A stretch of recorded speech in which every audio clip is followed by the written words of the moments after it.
εν αρχή επίησεν ο Θεός των ουρανών και την γην.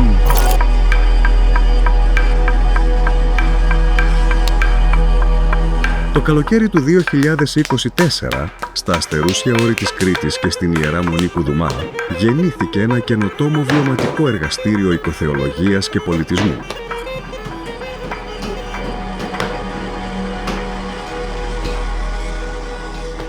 Οποιοςδήποτε αγαπάει το Θεό θα πρέπει να ενδιαφέρεται πάρα πολύ για όλα αυτά που έφτιαξε, για ποιο λόγο τα έφτιαξε και πώς λειτουργούν. Δεν γίνεται να γυρίσουμε την πλάτη μας απέναντι σε όλη τη δημιουργία. Και πρέπει να μελετήσει και να μάθει τα πάντα, γιατί είναι κατ' εικόνα και καθομοίωση Θεού. Ο Θεός τον έβαλε εδώ να εργάζεται και να φυλάσει. Και για να εργαστεί και να φυλάξει θα πρέπει να γνωρίσει. Με αφετηρία τα ιερά κείμενα της Αγίας Γραφής, την ορθόδοξη ασκητική παράδοση και τη σύγχρονη καλλιτεχνική δημιουργία, οι συμμετέχοντες εξερεύνησαν τη σύνδεση ανθρώπου, φύσης και δημιουργού.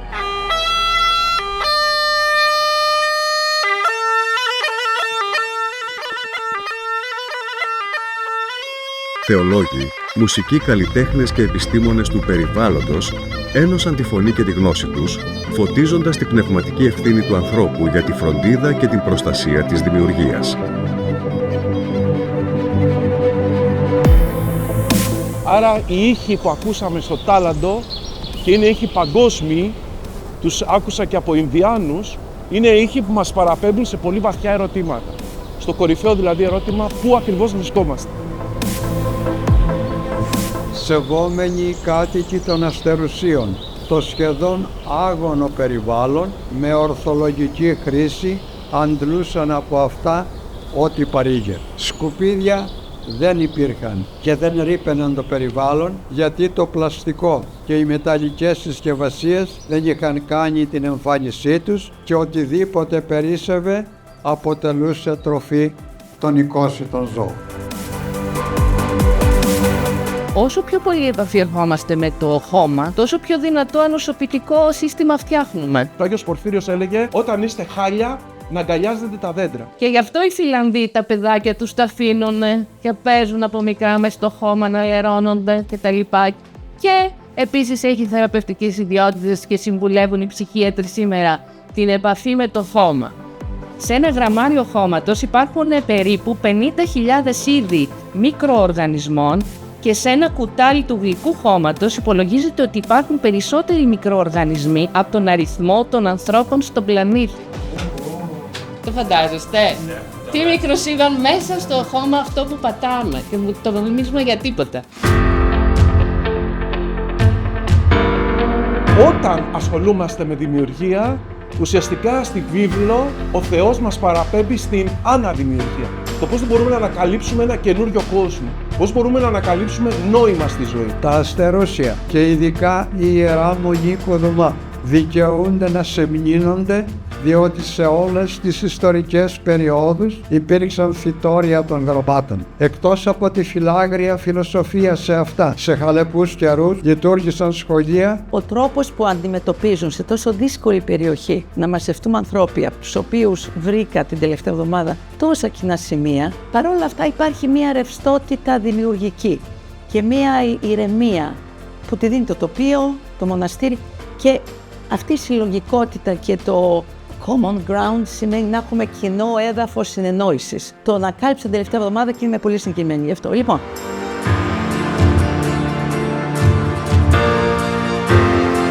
Μια κοινότητα μάθησης εκπαιδευτικών εμπειριών και αλληλοδιδασκαλίας γεννήθηκε. Γνώσεις και συναισθήματα κυκλοφόρησαν ελεύθερα, χτίζοντας γέφυρες ανάμεσα στις γενιές.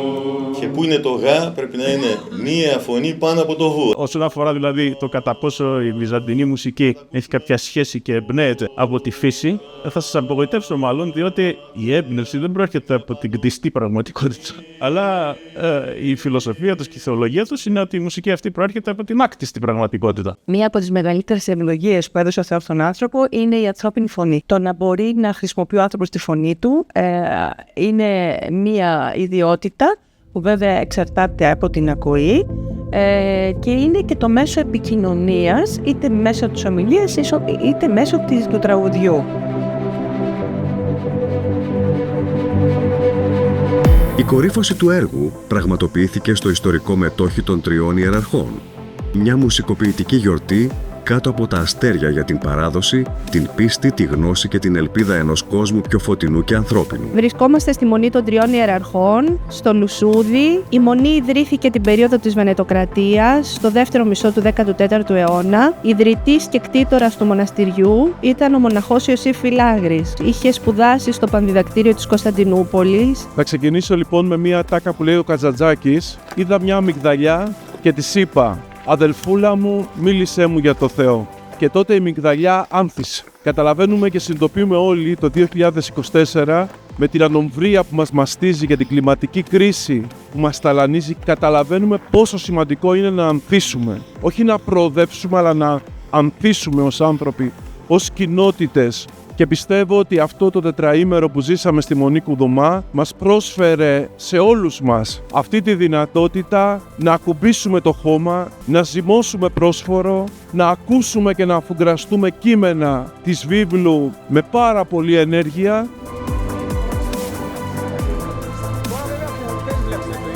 Ακόμα να δούμε τον ουρανό και να απομονωθούμε λίγο και μέσα στην τόσο σημαντική στη ζωή μας σχόλη, που σημαίνει απόσταση από το θόρυβο, να ζήσουμε πραγματικά ως μια κοινότητα αυτό το άνθισμα της αμυγδαλιάς. Εύχομαι σε όλους μας, είτε βρισκόμαστε στο πανεπιστήμιο είτε βρισκόμαστε εδώ, να συνειδητοποιήσουμε ότι όποιος σπόρος πέφτει, αυτός κάποτε θα ανθίσει. Ο Ιωσήφ εδώ στα χώματα αυτά πέταξε ένα σπόρο το 1300 τόσο και έρχεται το 2023 αυτός εδώ ο χώρος σιγά σιγά να ανθίζει νέα παιδιά, να ανθίζει καινούργιες ιδέες, να ανθίζει καινούργιες ματιές στα πράγματα. Εύχομαι σε όλους μας λοιπόν να ανθίσουμε κι εμείς, ακουμπώντας πάνω στο Χριστό που είναι ένα παράδειγμα ζωής για μας, αγκαλιάζοντας τα δέντρα και εκτιμώντας το πολύ απλό νεράκι που μας χαρίζει. Εύχομαι αυτή η βραδιά πραγματικά να μας αλλάξει τα φώτα και επιτέλους να εκτιμούμε πράγματα και να ανθίζουμε. Σας ευχαριστώ.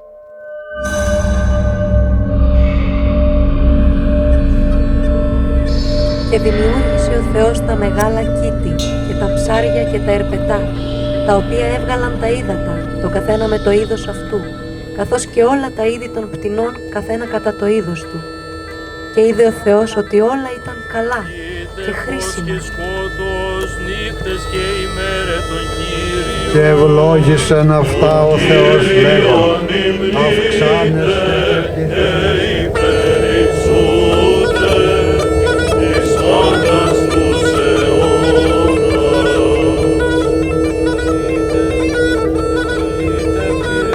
και είπεν ο Θεός. Ό,τι λέει ο Θεός είναι δημιουργικό. Άρα στη βίβλο το πρώτο μήνυμα που εκπέμπει η Γένεσης είναι ότι δείξτε εμπιστοσύνη στο χάος σας, στο Λόγο του Θεού. Είναι πάντοτε δημιουργικός. Είναι το γεννηθεί το φως. Και είδεν ο Θεός ότι είναι καλά, σκόπιμα και χρήσιμα.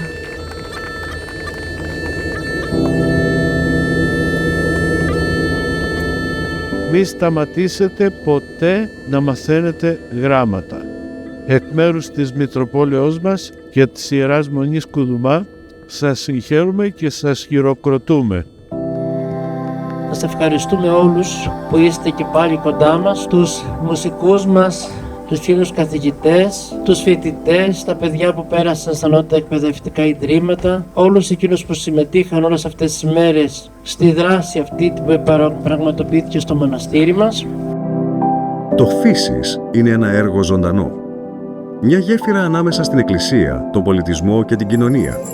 Μια εμπειρία που ενεργοποιεί το ανήκειν, τη δημιουργία και την ευθύνη απέναντι στο φυσικό περιβάλλον και την δημιουργία. Ας δημιουργήσουμε τώρα τον άνθρωπο, σύμφωνα με τη δική μας εικόνα και να έχει τη δυνατότητα να ομοιάσει με εμάς.